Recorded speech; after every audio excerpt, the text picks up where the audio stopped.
Hello dear. तो आज vector का लेक्चर नंबर 19 है और अभी तक हम लोगों ने वेक्टर लॉ ऑफ एडिशंस देख चुके हैं, कंपोनेंट ऑफ वेक्टर्स देख चुके हैं। ठीक है, तो आज हम लोग स्टार्ट करेंगे प्रोडक्ट ऑफ टू वेक्टर्स, है ना। दो वेक्टर्स को हम लोग कितने तरीके से प्रोडक्ट कर सकते हैं, या दो वेक्टर का प्रोडक्ट जो डिफाइन है वो कौन कौन से प्रोडक्ट डिफाइंड है।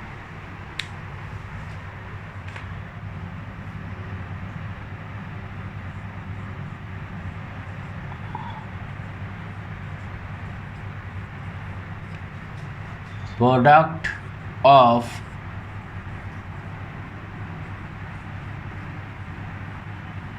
To vectors. तो there are two type of product of two vectors, scalar product और डॉट प्रोडक्ट। मतलब पहला क्या है, पहले को हम लोग स्केलर प्रोडक्ट और डॉट प्रोडक्ट भी बोलते हैं। ये इसलिए बोलते हैं जब दो वेक्टर को हम लोग आपस में डॉट सिंबल से प्रोडक्ट करते हैं तो जो रिजल्ट मिलता है वो क्या आता है, रिजल्टेंट जो रिजल्ट आता है वो स्केलर हो जाता है। इसलिए इसे डॉट प्रोडक्ट, दो वेक्टर के बीच में जब डॉट होता है तो दो वेक्टर मतलब डॉट प्रोडक्ट को हम लोग स्केलर प्रोडक्ट भी बोलते हैं। सेकंड होता है वेक्टर प्रोडक्ट और क्रॉस वेक्टर। मतलब जब दो वेक्टर के बीच में क्रॉस का सिंबल देते हैं तो जो रिजल्ट जो फाइनल मिलता है वो भी एक खुद वेक्टर होता है। इसलिए हम लोग टू वेक्टर्स का cross product of two vectors को हम लोग साथ में और क्या बोलते हैं, वेक्टर प्रोडक्ट भी बोलते हैं। तो पहले हम लोग को क्या पढ़ना है, स्केलर प्रोडक्ट पढ़ना है। First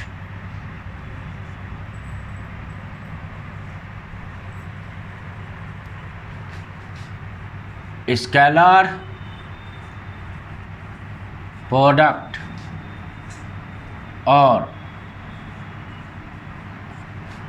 dot product.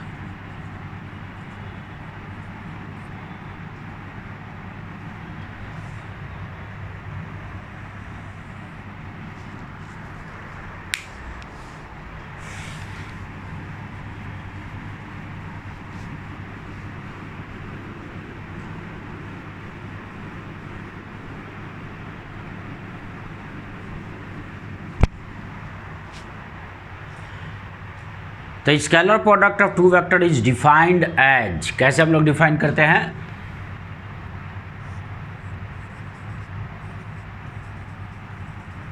The scalar product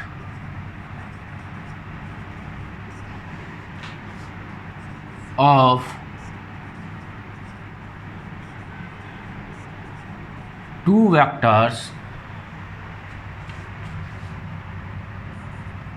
is defined as. जैसे कि ये दो वेक्टर हो गया, वेक्टर ए और ये है वेक्टर बी। तो वेक्टर ए और वेक्टर बी दोनों वेक्टर के बीच के एंगल क्या है, जब दो वेक्टर पता है इसका मतलब दोनों का डायरेक्शन पता है, इसका मतलब दोनों के बीच का एंगल भी पता है। तो ये दोनों वेक्टर के बीच का जो एंगल है वो कितना है, वो थीटा है। ठीक है ना।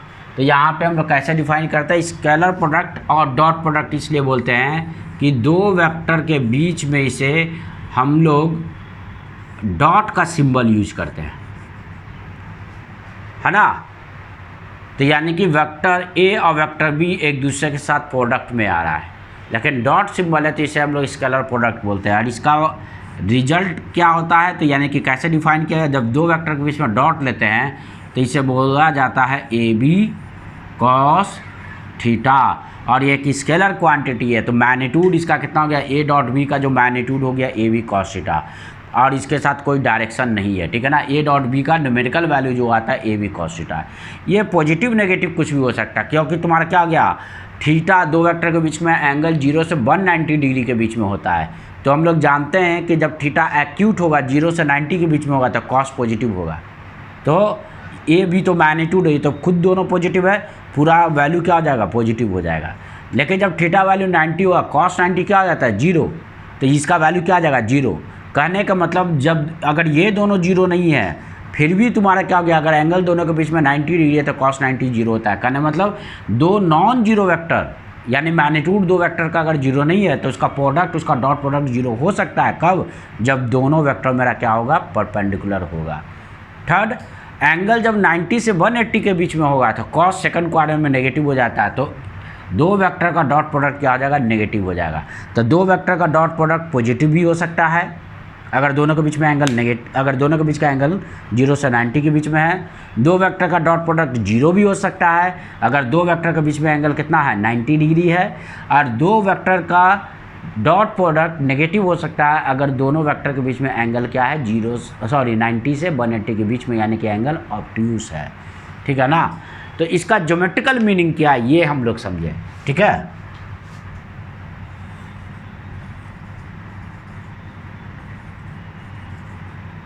ज्योमेट्रिकल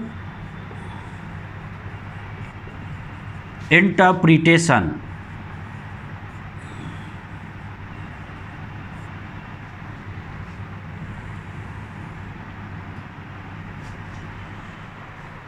देखो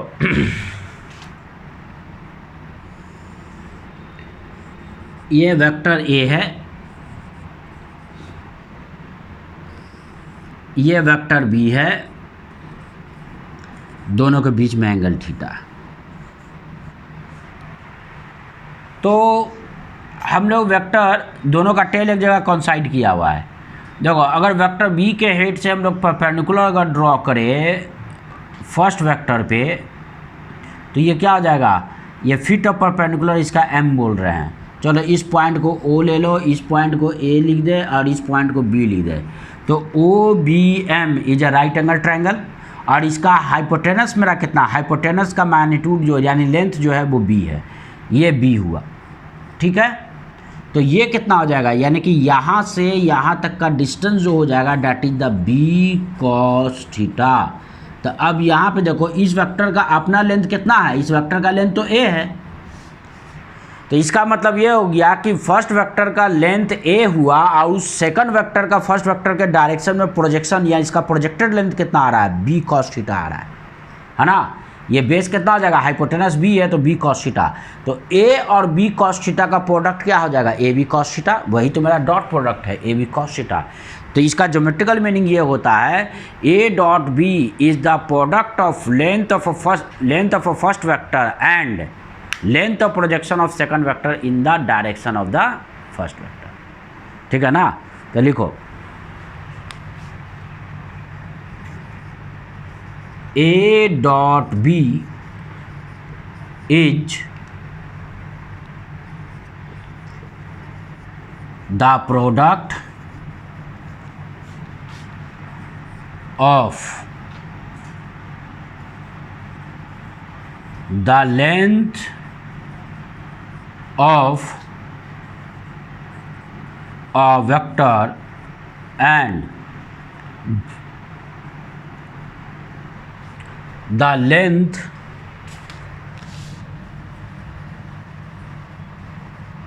of projection of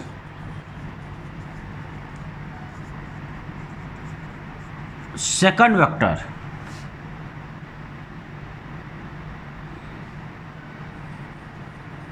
along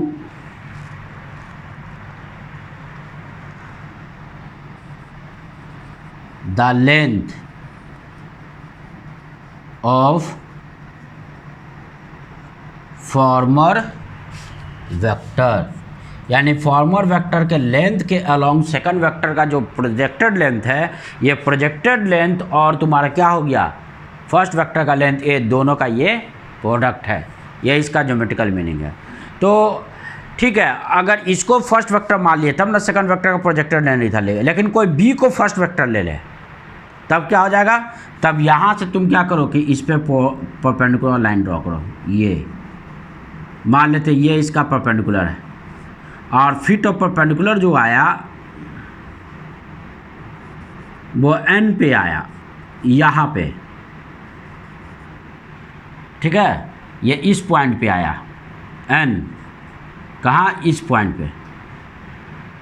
ठीक है, तब ये कितना हो गया, इसका लेंथ तो बी है ही पूरा, और ये तुम्हारा क्या हो गया, इस राइट एंगल ट्रायंगल में ओ ए एन में, ठीक है, ओ एन में क्या हो गया, ये वाला जो लेंथ हो गया कहाँ से, यहाँ से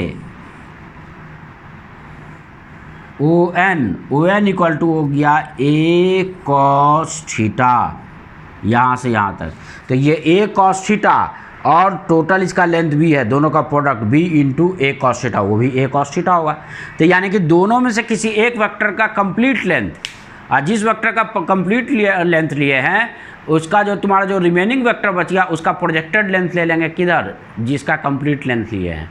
तो इस तरह से तुम्हारा क्या हो गया कि ए डॉट बी क्या हो गया, A dot B is the product of the length of a vector and the projected length of a second vector in the direction of the first vector, ठीक है। यानी कि या तो हम लोग इसे a into A B cos theta लिखे या b into A cos theta लिखे, दोनों का वैल्यू क्या आएगा, ए बी कॉस थीटा आएगा, ठीक है। ये इसका मेरा क्या हो गया, ज्योमेट्रिकल मीनिंग हो गया। अब हम लोग प्रॉपर्टीज़ देखें कि प्रॉपर्टीज़ तुम्हारा क्या है स्केलर प्रोडक्ट का, डॉट प्रोडक्ट का, है ना।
Properties of dot product.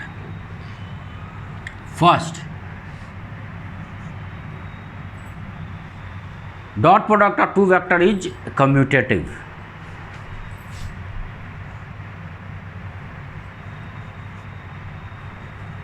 The dot product of two vectors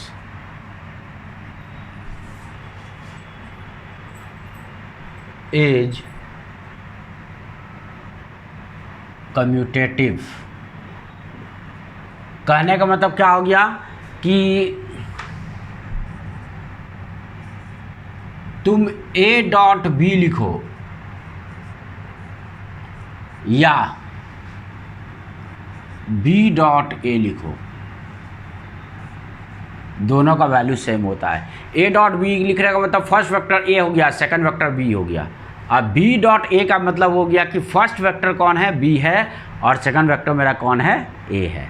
ठीक है, तो देखो यहाँ पे क्यों दोनों सेम होता है। ये वेक्टर a हुआ और ये वेक्टर b हुआ, ठीक है, और ये दोनों के बीच में एंगल थीटा हुआ। तो a डॉट बी लिख रहा है अगर कोई, इसका मतलब ये हो गया कि फर्स्ट वेक्टर a है और सेकंड वेक्टर मेरा b है। इसका मतलब हम लोग a से b के तरफ जा रहे हैं। तो बताओ a से b के तरफ जा रहे हैं तो कौन सा सेंस में जा रहे हैं, एंटी क्लॉकवाइज सेंस में जा रहे हैं ना, एंटी क्लॉकवाइज सेंस, जब a टू b जा रहे हैं तो, है ना। तो एंटी क्लॉकवाइज सेंस में थीटा मेरा क्या होता है, पॉजिटिव होता है। तो यानी कि एंगल हम लोग पॉजिटिव लिखेंगे। और दो वेक्टर का डॉट प्रोडक्ट क्या दिखा गया, ए बी, ठीक है ना, और इसके बीच में तुम्हारा एंगल थीटा है तो इंटू कॉस थीटा, इसका वैल्यू ये हो गया ए बी कॉस थीटा।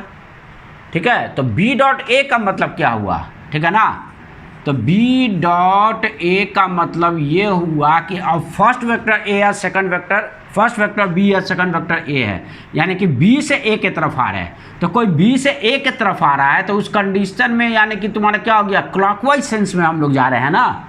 तो क्लॉकवाइज सेंस में थीटा क्या लेते हैं, नेगेटिव। तो यानी कि एंगल को हम लोग क्या लिखेंगे, नेगेटिव लिखेंगे। इसका मतलब ये हो गया कि यहाँ पे हो गया magnitude of first vector into magnitude of second vector into cos, यहाँ पे क्या लिखोगे, माइनस थीटा।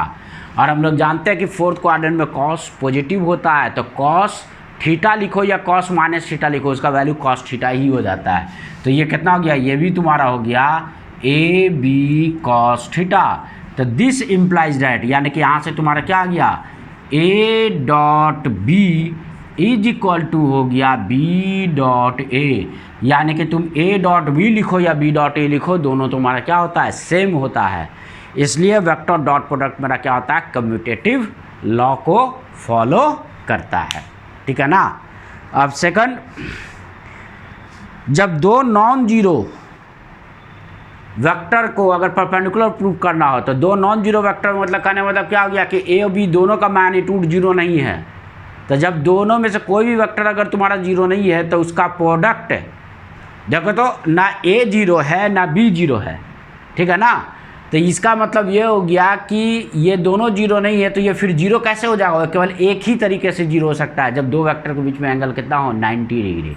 यानी कि जब दो वेक्टर को परपेंडिकुलर प्रूव करना हो तो उसका डॉट प्रोडक्ट को जीरो लाके हम लोग दिखा दें, है ना। यानी कि तुम्हारा क्या हो गया कि दो वेक्टर तुम्हारा क्या हो गया कि अगर हम लोग दो नॉन जीरो वेक्टर्स को अगर परपेंडिकुलर, यानी कि मस्ट भी परपेंडिकुलर, कब होगा वो परपेंडिकुलर, अगर दोनों का डॉट प्रोडक्ट क्या है, जीरो है।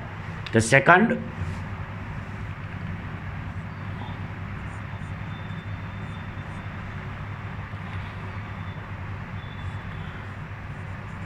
the two non-zeros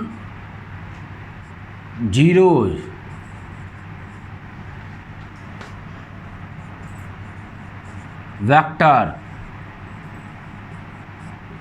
must be perpendicular to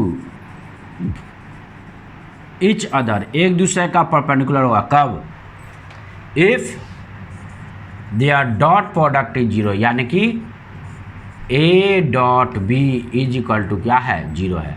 अगर दो वेक्टर का डॉट प्रोडक्ट मेरा अगर जीरो है तो वो दोनों अगर नॉन जीरो वेक्टर है तो वह केवल एक ही कंडीशन हो सकता है कि दोनों एक दूसरे का क्या हो, परपेंडिकुलर हो। ठीक है ना। अब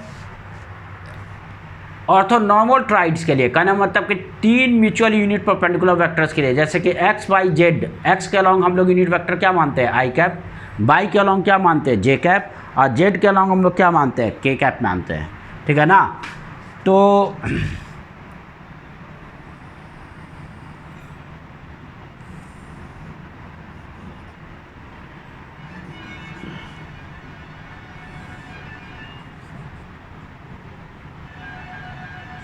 एक्स एक्सिस, वाई एक्सिस और जेड एक्सिस। तो बोर्ड का प्लेन मेरा बाई जेड प्लेन है और एक्स एक्सिस किधर है, बोर्ड के प्लेन का परपेंडिकुलर बाहर की तरफ है। ठीक है। तो इसके अलॉन्ग, एक्स के अलॉन्ग यूनिट वेक्टर हम लोग क्या लिखते हैं, आई कैप, वाई के अलॉन्ग यूनिट वेक्टर क्या लिखते हैं, जे कैप, और के अलॉन्ग यूनिट वेक्टर क्या लिखते हैं, के कैप। तो देखो यहाँ पे इसको हम लोग एक सर्कल पे इस तरह से अरेंज कर ले, इसको बोले आई कैप, वाई के अलॉन्ग यूनिट वेक्टर को बोले जे कैप, और के अलॉन्ग यूनिट वेक्टर को हम लोग के कैप बोले। तीनों एक दूसरे का क्या है, परपेंडिकुलर है, क्योंकि ये वाई एक्सिस और जेड एक्सिस इसके प्लेन में है, ये बाहर की तरफ है ना। तो तीनों आई जे के तीनों एक दूसरे का क्या है, परपेंडिकुलर है। तो हम लोग जानते हैं तीनों क्या है, यूनिट वेक्टर है, यानी कि तीनों में से किसी का भी मैग्नीट्यूड जीरो नहीं है। तो किसी का भी दो का डॉट प्रोडक्ट लिखेंगे तो वो ऑलवेज क्या हो जाएगा, जीरो। तो थर्ड मेरा प्रॉपर्टी हो गया, for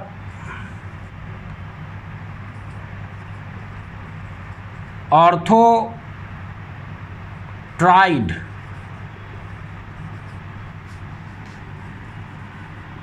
unit vectors,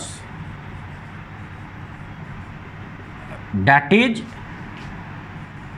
I cap, J cap and K cap, I dot J दोनों परपेंडिकुलर है, क्या हो जाएगा 0। उसी तरह से जे डॉट के ये दोनों भी एक दूसरे का परपेंडिकुलर है 0, या के डॉट आई ये भी क्या हो जाएगा 0। यानी कि ऑर्थो ट्राइड वेक्टर्स के लिए, यानी कि 3 म्यूचुअल परपेंडिकुलर वेक्टर्स के लिए 3 में से किसी भी 2 वेक्टर का डॉट प्रोडक्ट लेंगे वो ऑलवेज क्या हो जाएगा 0। एक तो ये हो गया, एंड दूसरा क्या हो गया आई कैप स्क्वायर।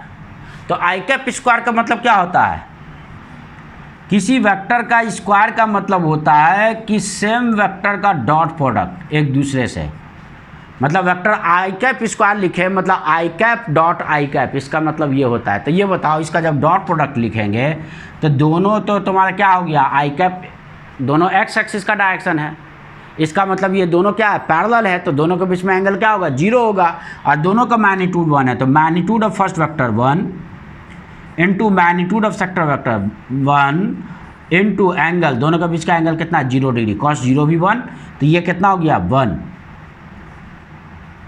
ठीक है, तो यूनिट वेक्टर का जब स्क्वायर करते हैं तो उसका वैल्यू 1 हो जाता है। तो आई स्क्वायर या जे स्क्वायर या के कैप स्क्वायर ये सब कितना होगा, दीज इज इक्वल टू 1। ठीक है, फोर्थ, तुम्हारा क्या होता है कि स्केलर प्रोडक्ट जो होता है वो डिस्ट्रीब्यूटिव होता है।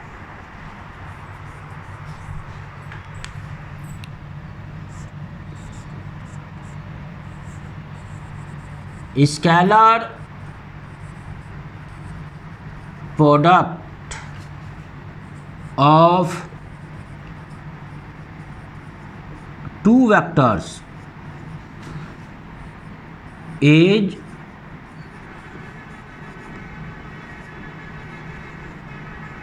डिस्ट्रीब्यूटिव। कहने का मतलब क्या हो गया, दैट इज जैसे कि ए वेक्टर प्लस वी वेक्टर, मतलब ए और बी का ये रिजल्टेंट हो गया, और वेक्टर ए और वेक्टर वी का रिजल्टेंट को हम लोग सी वेक्टर थर्ड वेक्टर से क्या कर दिए, डॉट कर दिए। ठीक है ना, तो इसको तुम क्या पहले इन दोनों का रिजल्टेंट निकाल लो ए डॉट बी, और उसके बाद सी से डॉट करो, या ऐसे भी कर सकते हो कि दोनों को साथ पे डिस्ट्रीब्यूट कर दो, A dot C plus B dot C. तो सी का जो डॉट प्रोडक्ट है वो दोनों पे डिस्ट्रीब्यूट हो गया, वेक्टर ए पे भी वेक्टर बी पे भी। तो हम लोग क्या देखते हैं कि 3 वेक्टर्स के बीच में अगर ये रिलेशन है, हाँ ना, तो ए बी पहले तुम इसको चाहे लेफ्ट हैंड साइड में क्या है, पहले ए और बी का रिजल्टेंट है उसको डॉट किया गया सी के साथ। अगर ये है तो कोई ये भी कर सकता है कि पहले तुम्हारा क्या ए को सी के साथ डॉट कर ले, बी को सी के साथ डॉट कर ले, फिर दोनों का क्या निकाल ले, रिजल्टेंट निकाल दे, यानी दोनों को फिर ऐड कर दे। तो क्या देखते हैं लेफ्ट हैंड और राइट हैंड दोनों क्या होता है, इक्वल होता है, यानी कि डॉट प्रोडक्ट जो होता है वो डिस्ट्रीब्यूटिव लॉ को फॉलो करता है। ठीक ना, नेक्स्ट प्रॉपर्टी, अगर 2 वेक्टर ए और बी दोनों अगर कॉम्पोनेंट फॉर्म में लिखा हुआ है,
फिफ्थ, इफ वेक्टर ए, ये कंपोनेंट फॉर्म में लिखा हुआ है, इसका एक्स कंपोनेंट ए एक्स है, ए एक्स आई कैप, ए वाई जे कैप और ए जेड के कैप। वेक्टर ए का एक्स कंपोनेंट ए एक्स है, वाई कंपोनेंट ए वाई है और जे कंपोनेंट ए जेड है। एंड उसी तरह से वेक्टर बी भी अपने कंपोनेंट फॉर्म में लिखा हुआ है। वेक्टर बी कितना है, बी एक्स आई कैप प्लस बी वाई जे कैप प्लस बी जेड के कैप। देन तब ए डॉट बी, जब दो वेक्टर का डॉट प्रोडक्ट अगर लिखना है कंपोनेंट फॉर्म में, ठीक है ना, तो सिमिलरली क्या होता है, केवल सिमिलर कंपोनेंट, जैसे x का कंपोनेंट a का और x का कंपोनेंट b का दोनों आपस में मल्टीप्लाई हो जाएगा, ax bx। उसी तरह से दोनों का y कंपोनेंट ay by और दोनों का z कंपोनेंट az और bz, और ये आपस में क्या हो जाएगा, सम हो जाएगा, ठीक है ना। क्योंकि देखो जब इन दोनों को मल्टीप्लाई करेंगे तो डिस्ट्रीब्यूटिव ला के अकॉर्डिंग क्या सबको एक दूसरे पे डिस्ट्रीब्यूट करेंगे। जस्ट इसका पहले जो डिस्ट्रीब्यूटिव ला देखे हैं तो पहले इसको इस पर डिस्ट्रीब्यूट करेंगे, तो आई डॉट आई स्क्वायर कितना होता है, 1 होता है, अभी बताए थे। फिर इसको डिस्ट्रीब्यूट करेंगे इस पे आई डॉट जे, तो आई डॉट जे क्या हो गया, परपेंडिकुलर दोनों का हो गया, तो उसका डॉट प्रोडक्ट क्या हो जाएगा, 0। फिर आई डॉट के, तो आई और के भी एक दूसरे के परपेंडिकुलर, इसका डॉट प्रोडक्ट क्या हो जाएगा, 0। यानी कि इसके इन दोनों के साथ आई एक्स वाले कंपोनेंट का बी के जे और के दोनों के साथ डॉट प्रोडक्ट 0 हो जाएगा। क्यों 0 हो जाएगा, क्योंकि आई कैप जो है जे के भी परपेंडिकुलर है, के भी परपेंडिकुलर है। हाँ, केवल आई और आई का जब डॉट होगा तो आई डॉट है ना, आई डॉट आई, या इसी को आई स्क्वायर बोलो, उसका वैल्यू कितना होता है, 1। उसी तरह से जब जे को इसके साथ डॉट करेंगे तो जे डॉट आई क्या हो जाएगा, 0, क्योंकि दोनों परपेंडिकुलर है। फिर जे डॉट जे मतलब जे स्क्वायर, फिर ये दोनों 1 हो जाएगा, तो ए बाई बी बाई फिर वहाँ पे आ जाएगा। फिर उसी तरह से जे डॉट के भी क्या हो जाएगा, 0, क्योंकि दोनों परपेंडिकुलर है, ठीक है। तो हम लोग केवल क्या देख रहे हैं, केवल सिमिलर कंपोनेंट का प्रोडक्ट एग्जिस्ट कर रहा है, बाकी सब क्या हो जा रहा है, 0 हो जा रहा है। फिर उसी तरह से देखो जेड, यहाँ पे इसका जो जेड कंपोनेंट यानी कि के कैप, के डॉट आई करेंगे तो 0 हो जाएगा क्योंकि दोनों परपेंडिकुलर है। फिर के डॉट जे भी करेंगे तो 0 हो जाएगा क्योंकि दोनों परपेंडिकुलर है। और के डॉट के करेंगे यानी के स्क्वायर, ये दोनों 1 हो जाएगा, तो ए जेड और बी जेड, ये आ जाएगा ए जेड बी जेड। तो केवल सिमिलर कंपोनेंट को आपस में मल्टीप्लाई कर देना है और उसे क्या कर देना, जोड़ देना है एक दूसरे के साथ। यानी कि तुम्हारा क्या हो गया कि कंपोनेंट फॉर्म में जब 2 वेक्टर लिखा हुआ है तो 2 वेक्टर का जो डॉट प्रोडक्ट होगा, it is the sum of product of similar components, यानी कि सिमिलर कंपोनेंट्स के प्रोडक्ट का ये क्या होगा, समेशन होगा, ठीक है। नेक्स्ट इसका जो प्रॉपर्टी है, एंगल बिटवीन 2 वेक्टर्स हम लोग कैसे निकालना होगा, जब भी निकालना होगा।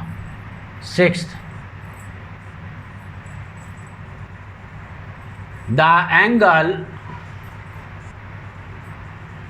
between 2 vectors is given by relation। किस रिलेशन से हम लोग देते हैं, तो cos theta is equal to A dot B upon A B. तो ये कैसे, क्योंकि हम लोग जानते हैं कि ए डॉट बी क्या होता है, डिफिनीशन से A dot B is equal to कहा गया है ए बी कॉस थीटा, यानी कि कॉस थीटा कितना हो गया, इधर ये दोनों क्या है, मैग्नीट्यूड ऑफ 2 वेक्टर्स, ये मैग्नीट्यूड को लाके डिवाइड कर देंगे 2 वेक्टर के डॉट प्रोडक्ट में। तो dot product of vector A and vector B divided by the product of their magnitude. दो वेक्टर का डॉट प्रोडक्ट को उन दोनों वेक्टर को मैग्नीट्यूड से जब डिवाइड कर देते हैं तो ये वैल्यू कॉस थीटा के बराबर होता है। तो यहाँ से हम लोग थीटा कैलकुलेट कर देंगे। इस तरह से क्या हो जाएगा कि दो वेक्टर के बीच में एंगल हम लोग निकाल सकते हैं। ठीक है, नोट में पॉइंट लिखो कि वर्क बाय ए फोर्स क्या होता है ना। नोट कर लो इसे, note.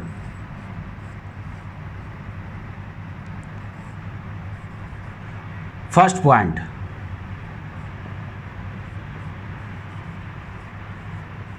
Work done bye a constant force. जब फोर्स मेरा कांस्टेंट होता है, कहना मतलब उसका मैग्नीट्यूड और डायरेक्शन हमेशा क्या हो, सेम हो। फोर्स F इज, आप वर्क डन को W से लिखते हैं। तो कांस्टेंट फोर्स का वर्क हम लोग क्या लिखते हैं कि फोर्स जिस बॉडी पे या जिस पॉइंट पे एक्ट करता है, तो फोर्स डॉट विथ उस पॉइंट का डिस्प्लेसमेंट। और डिस्प्लेसमेंट हम लोग कैसे लिखते हैं, तो फाइनल पोजीशन को R2 से रिप्रेजेंट कर रहा है, माइनस इनिशियल पोजीशन को R1 से रिप्रेजेंट कर रहा है। Final position minus initial position. अब power delivered by a force, ये क्या होता है, second term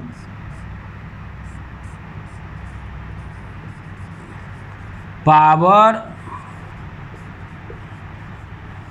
delivered by a force. तो पावर डिलीवर्ड को हम लोग P से रिप्रेजेंट करते हैं, कैपिटल P से। अब पावर क्या होता है कि बॉडी पे अगर फोर्स F एक्ट कर रहा है और उसका वेलोसिटी अगर v है, तो F डॉट v को, ठीक है ना, यानी force dot with velocity of the particle, इसे हम लोग बोलते हैं power deliver by the force to the particle, या power deliver by the force to the body, है ना। जिस बॉडी पे फोर्स F एक्ट कर रहा है उस बॉडी का अगर वेलोसिटी v है, तो फोर्स का पावर डिलीवर्ड कितना हो जाएगा, F डॉट v हो जाएगा। ये दोनों टर्म अभी याद रखना है क्योंकि इस पे बेस्ड हम लोग क्वेश्चन देखेंगे। तो ठीक है, तो इस पे बेस्ड पहले हम लोग क्या कर ले, क्वेश्चंस बना ले। ठीक है, तो first question,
question number 1,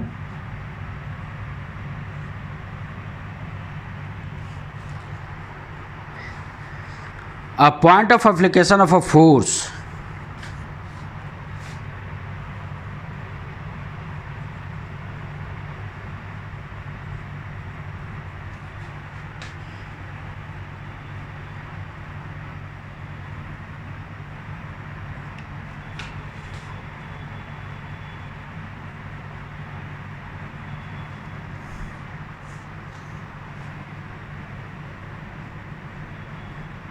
F vector is equal to 2i cap plus 3j cap minus 5 के कैप न्यूटन। देखो x कंपोनेंट 2 है, y कंपोनेंट 3 है, z कंपोनेंट -5 है, और ये तीनों कंपोनेंट क्या कांस्टेंट 2, 3, 5 ये न्यूमेरिकल वैल्यू क्या होता है कांस्टेंट रहता है, कोई भी वेरिएबल टर्म नहीं है। तो ये मेरा कैसा फोर्स है कांस्टेंट फोर्स है। इज मूव्ड फ्रॉम कहाँ से, इनिशियल पोजीशन r1 से 4i cap plus 2j cap और माइनस k कैप से इतना metre to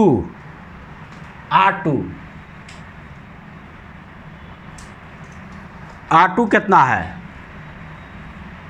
3i cap plus 5j cap plus 3k cap metre. Find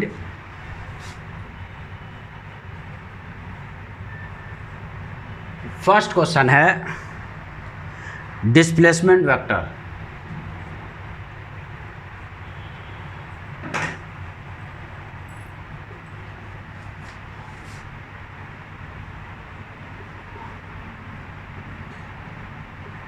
second है angle between force and displacement.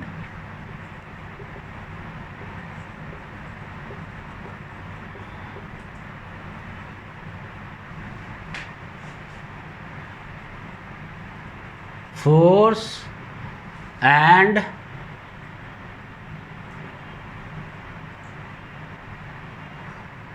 Displacement. Third है work done by force.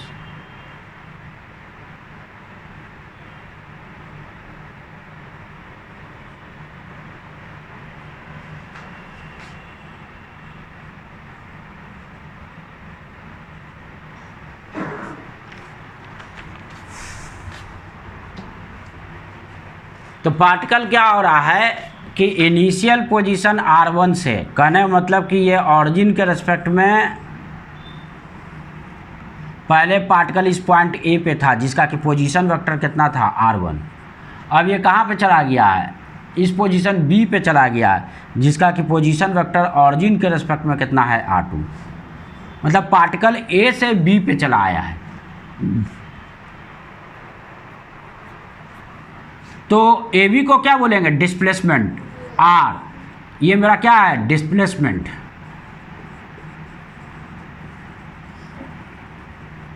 तो देखो तो triangle of addition से first vector के head पे ये सेकंड वेक्टर का टेल है, इसका था r1 vector plus r vector is equal to क्या होगा r2 वेक्टर।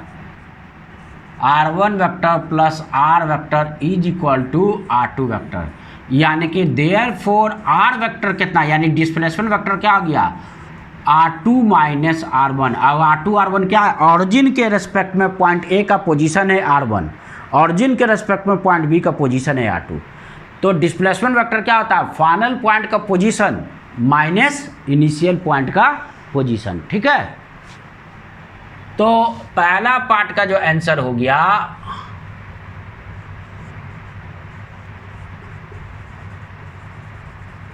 डिस्प्लेसमेंट जो हो गया, यानी कि r vector as final point का पोजीशन माइनस इनिशियल पॉइंट का पोजीशन। तो फाइनल पॉइंट मेरा कितना है 3i cap plus 5j cap plus 3k cap minus initial कितना है, इनिशियल पॉइंट का पोजीशन है 4i cap plus 2j cap और माइनस k कैप। तो कितना हो गया डिस्प्लेसमेंट वेक्टर, 3 में से 4 गया माइनस i कैप, 5 में से 2 गया 3j कैप, और 3 में से कितना -1 गया तो प्लस 4k कैप। ठीक है, तो मैग्नीट्यूड ऑफ डिस्प्लेसमेंट कितना हो गया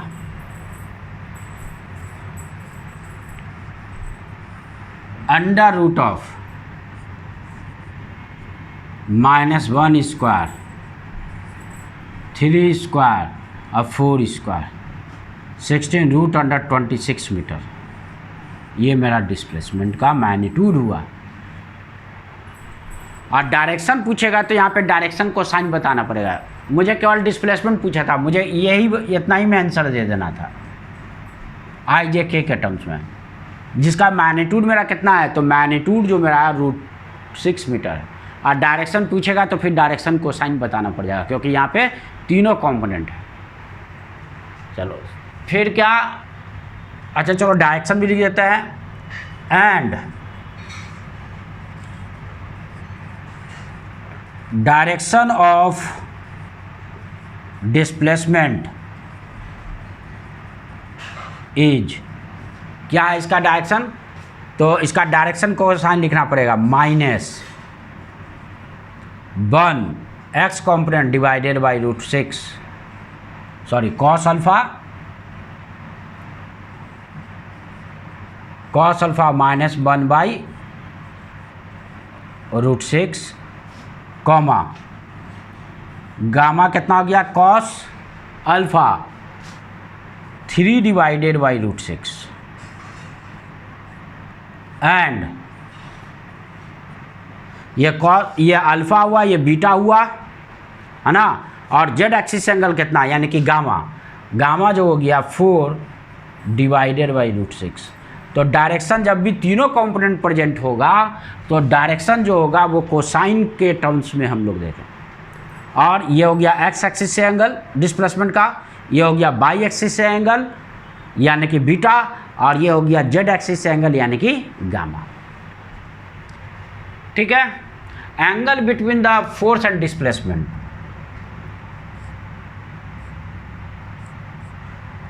तो लेट थीटा क्या है,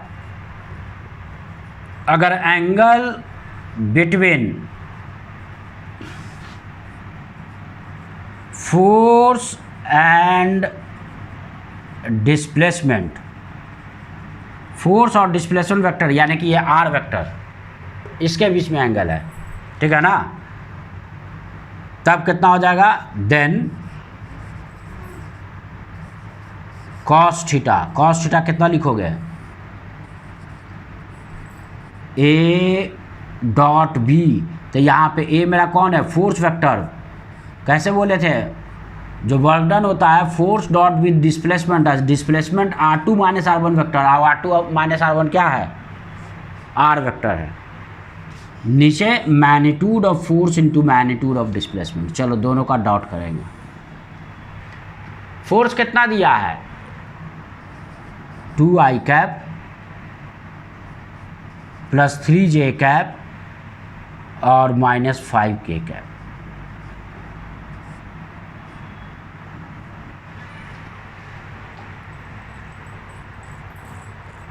तो F डॉट डी आर तो मेरा वर्क था ना, तो पहले हम वर्क ही निकाल लेते हैं। थर्ड वाला part work done by force,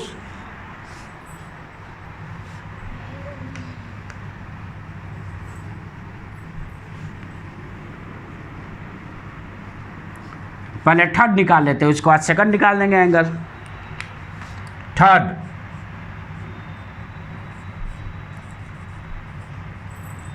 work done by F vector is, तो W कितना होता है, वर्क जो होता है वो force dot with displacement constant force के लिए, यानी R2 - R1 वेक्टर। तो फोर्स कितना है, 2i cap plus 3j cap और -5k कैप। ये डॉट ले ले, किसके साथ डॉट ले लिए, डिस्प्लेसमेंट वेक्टर के साथ, यानी कि -i कैप जो पहला पार्ट में निकाला गया प्लस 3j कैप और प्लस 4k कैप। तब देखो तो सिमिलर कंपोनेंट को मल्टीप्लाई करना i को i के साथ, तो यानी कि 2 - 1 कितना मिला, -2, फिर 3 × 3 + 9, -5 और 4 -20, तो कितना आ गया, -22 में से 9 गया, 13 -13, तो वर्क डन मेरा इतना हो गया। अब वर्क का यूनिट क्या होता है, जूल, इतना जूल। सेकंड वाला पार्ट, एंगल निकालना है। अगर थीटा मेरा एंगल है, ठीक है ना, लेट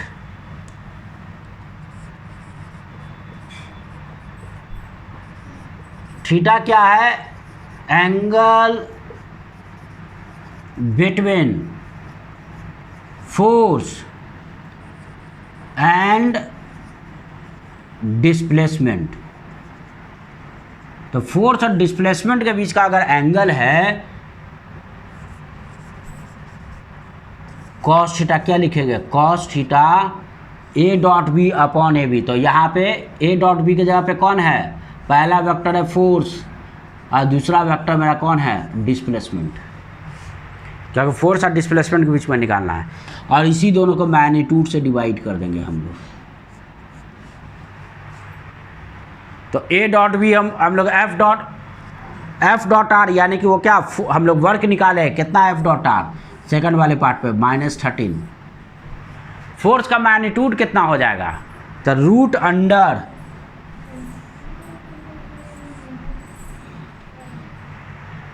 टू का स्क्वायर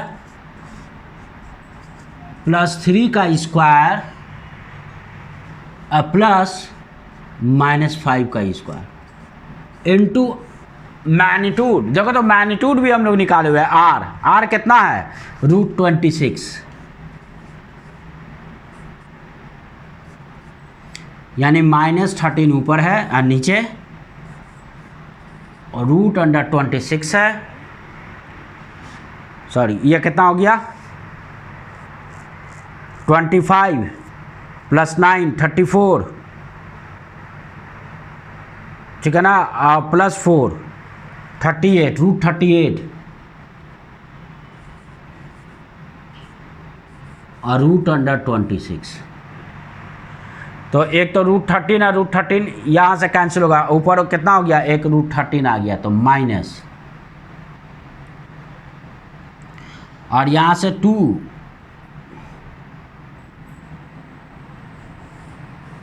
√13, यहाँ पे 2 बच गया, √2, और एक √2 यहाँ से निकालेंगे तो √19 अंदर में रह जाएगा, 2 बाहर आ जाएगा, तो -√13/2 √19। तो देखो इसका तो कोई वैल्यू हम लोग जानते नहीं है, तो इसको कॉस इनवर्स के टर्म में ही हम लोग छोड़ देंगे, ठीक है ना। और ये नेगेटिव आ रहा है कि एंगल यानी कि क्या होगा, ऑब्ट्यूस होगा, तो इसलिए हम लोग क्या, देयरफॉर एंगल क्या हो गया, एंगल जो हो जाएगा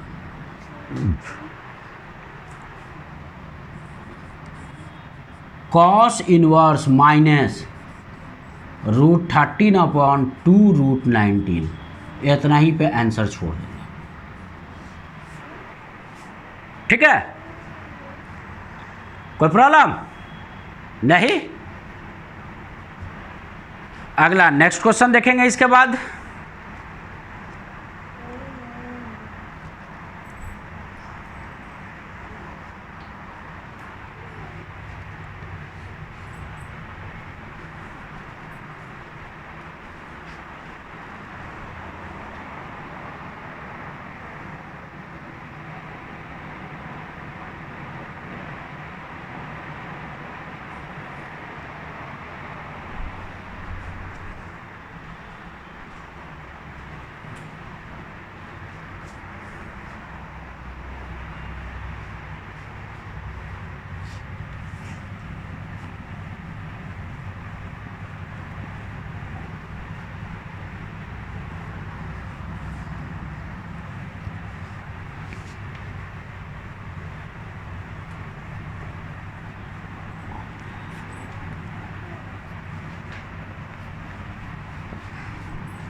question number 2,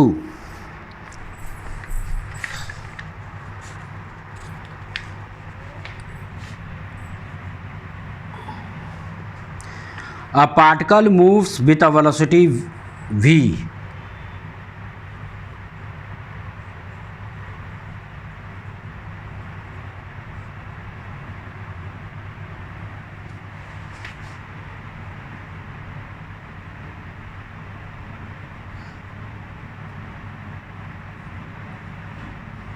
V vector 6i cap minus 4j cap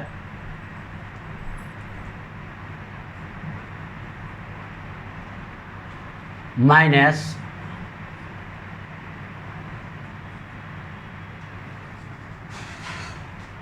plus 3k cap under the influence of a force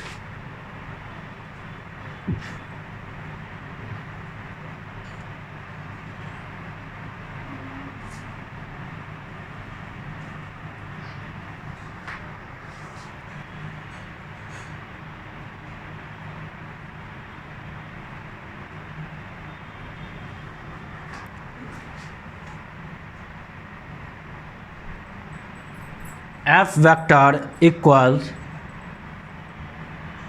20i cap plus 15j cap minus 5k cap. The instantaneous power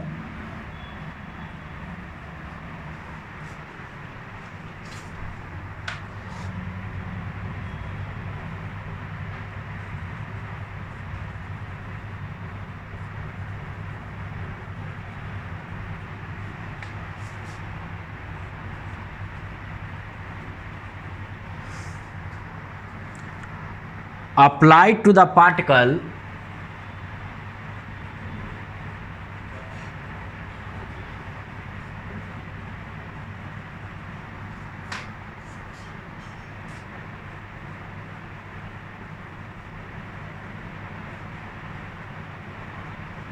is option A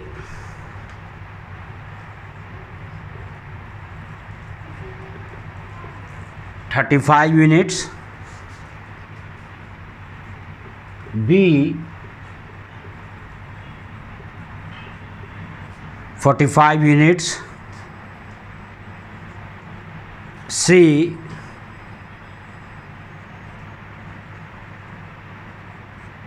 25 units, D 195 units.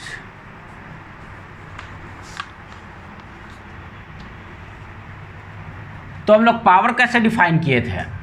तो power जो defined है force और velocity के dot product से, F dot भी, इसी को क्या बोलते हैं? पावर। तो देखो तो फोर्स कितना दिया है? फोर्स दिया है 20i cap plus 15j cap minus 5k cap. Dot with velocity कितना? Velocity 6i cap minus 4j cap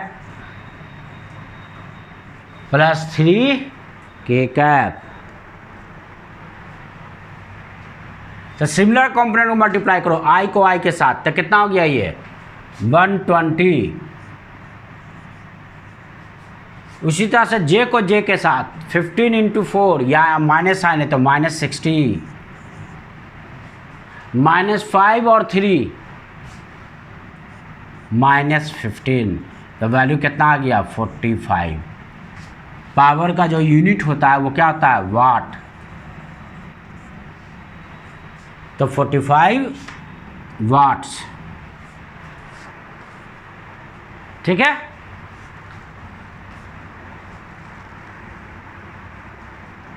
अगला third question, find the angle between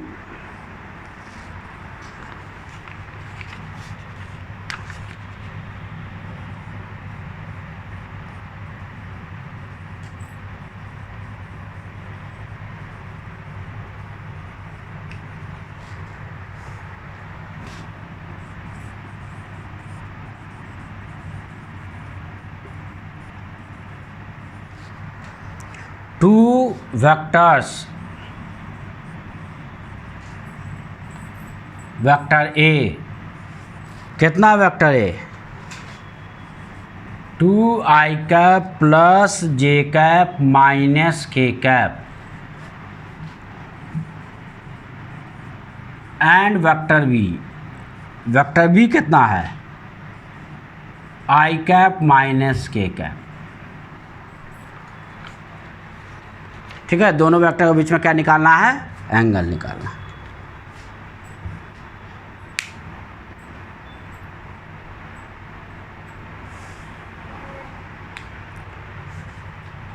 तो पहले हम लोग क्या कैलकुलेट कर लें, ए डॉट बी, और दोनों वेक्टर का मैग्नीट्यूड भी निकाल लेना।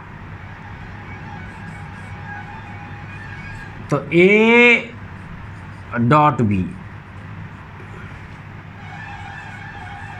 2i cap J cap minus K cap, dot है i cap minus K cap. इसमें जे कैप नहीं है, इसका मतलब कि जे का कोफिशिएंट क्या है, 0 है। तो केवल सिमिलर कंपोनेंट i को i के साथ मल्टीप्लाई करेंगे, के के साथ मल्टीप्लाई, जे का वैल्यू 0 हो जाएगा। क्यों, क्योंकि इसमें जे कैप नहीं है, इसका मतलब जे का कोफिशिएंट यहाँ पे 0 है, तो 0 के साथ मल्टीप्लाई होता है, खत्म हो जाएगा। तो इसलिए केवल याद रखना similar component co dot product में मल्टीप्लाई करना है। तो बताओ 2 इंटू 1 कितना हो गया, 2, ये पॉजिटिव आ रहा है, और ये कितना -1 इंटू -1, के का भी -1 और -1 इंटू -1 +1, तो ये कितना हो गया +1, यानी कि डॉट प्रोडक्ट जो है ए डॉट बी कितना है, 3 है। मैग्नीट्यूड देखो तो, एंड ए कितना √2 स्क्वायर प्लस 1 स्क्वायर, और ये कितना है +-1 का स्क्वायर, तो 2 + 4 6, यानी कि कितना हो गया ये √6। और b कितना है √, तो 1 का स्क्वायर, जे वाला कोफिशिएंट 0 है, यानी कि 0 का स्क्वायर, और k का कितना -1, इसका मतलब कितना हो गया √2। तो देयरफॉर cos थीटा मेरा कितना, A dot B divided by A B, तो ए डॉट बी का वैल्यू 3 आया है, इसका वैल्यू कितना √6 इंटू √2, यानी कि √12, इसका मतलब ये कितना हो गया, ये हो गया √3 डिवाइडेड बाई 2। तो बताओ कॉस का कितना का वैल्यू √3 डिवाइडेड बाई 2 होता है, तो ये 30 डिग्री का आता है, यानी कि कॉस 30 डिग्री, यानी कि दोनों वेक्टर के बीच में एंगल मेरा कितना है, ए और बी के बीच में एंगल कितना है, 30 डिग्री है। ठीक है,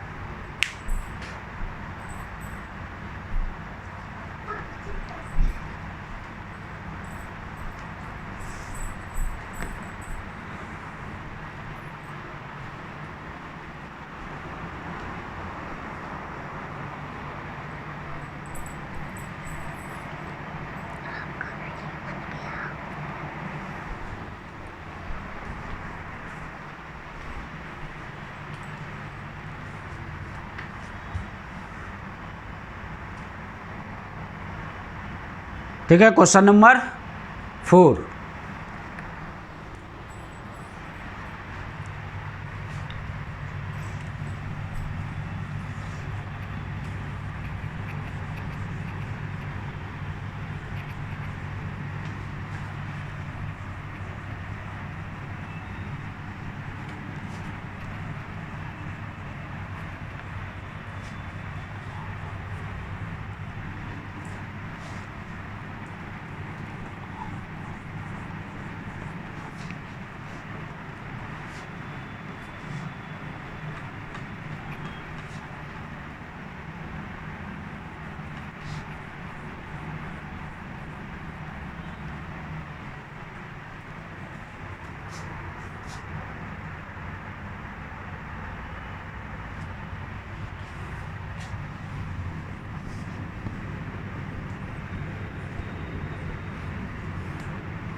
question number 4, if vector A P square I cap plus J cap अब minus 2k cap and vector B equals 2i cap plus P J cap plus 3k cap are 2 perpendicular vector.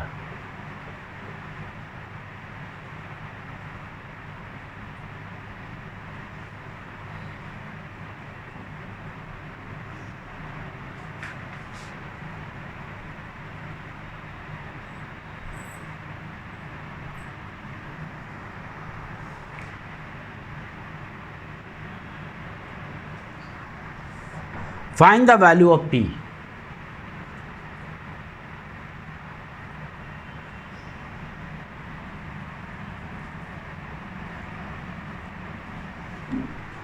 देखो क्या बोले थे कि दो अगर non zero vectors है वो तभी परपेंडिकुलर होगा जब उसका डॉट प्रोडक्ट क्या होगा, जीरो होगा। ठीक है ना।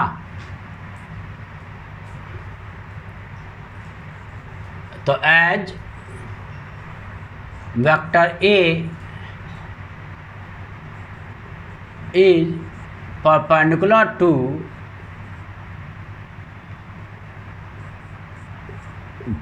वेक्टर बी, देन तब क्या हो जाएगा, dot product A dot B is equal to 0। यानी this implies that P square I cap plus J cap minus 2k cap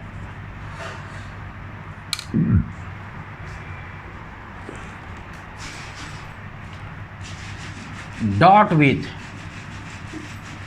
2i cap plus P J cap plus 3k cap is equal to 0। तो similar component को multiply करो, i को i के साथ, तो ये कितना हो गया 2p स्क्वायर, फिर j को j के साथ तो कितना हो गया प्लस p, और k को k के साथ कितना -6, दिस इक्वल टू 0। तो इसका क्वाड्रेटिक इक्वेशन आ गया। इस क्वाड्रेटिक इक्वेशन का सोल्यूशन देखो तो p कितना आ जाएगा, p इक्वल टू जो हो जाएगा, p का कोफिशिएंट कितना -1 यहाँ पे, सॉरी 1 है यहाँ पे, तो कितना लिखते हैं -b प्लस माइनस, तो -1 plus minus root under b square यानी 1 का स्क्वायर -2 कितना लिखते हैं 4ac ना, तो 4 इंटू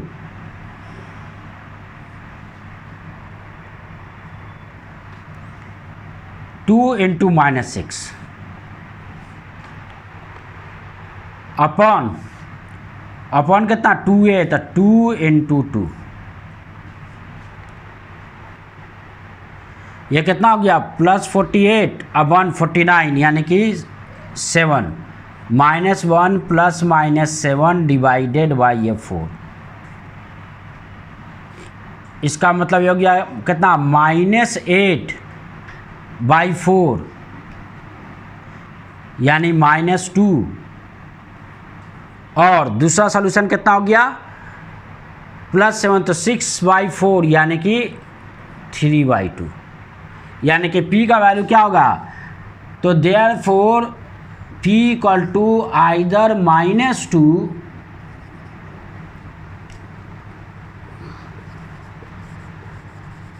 और या p का वैल्यू जो होगा 3/2 होगा, या तो p का वैल्यू -2 हो या p का वैल्यू 3/2 हो। दोनों कंडीशन में क्या हो जाएगा, वेक्टर ए और वेक्टर बी दोनों क्या हो जाएगा, एक दूसरे के परपेंडिकुलर हो जाएगा। तो ठीक है, अभी अगले क्लास में हम लोग डॉट प्रोडक्ट पे ये देखेंगे कि हम लोग वेक्टर का किसी लाइन पे प्रोजेक्शन कैसे निकालते हैं, या प्रोजेक्टेड वेक्टर किसी यानी कि दूसरे लाइन पे किसी वेक्टर का किस तरह से निकालते हैं, है ना। तो आज का हम लोग क्या होता है कि लेक्चर यहीं पर फिनिश करते हैं। बाकी हम लोग अगले लेक्चर में हम लोग क्या देखेंगे, projection of a vector on a line, यानी कि वो भी मुझे किस में, डॉट वेक्टर डॉट प्रोडक्ट में ही पढ़ना है। ठीक है boys, okay dear, bye and take care.